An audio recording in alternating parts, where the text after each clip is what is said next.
Alam mo ba na ang Algeria ang pinakamalaking bansa sa Africa? Ang Sahara Desert ay sumasakop sa malaking bahagi ng Algeria. Napakainit at malawak dito. Ang kabisera ng Algeria ay Algiers, na matatagpuan sa baybayin ng Mediterranean Sea. Makikita sa Algeria ang magagandang gusali at makasaysayang Kasbah streets. Hindi rin pwedeng palampasin ang kanilang masasarap na pagkain tulad ng couscous at tagine.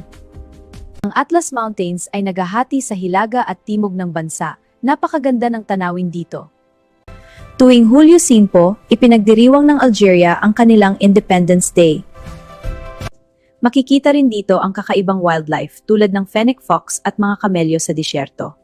Masigla ang kultura ng Algeria, puno ng musika at tradisyonal na sayaw. Algeria ay isang kahangahangang bansa na puno ng kasaysayan, kultura, at likas na ganda.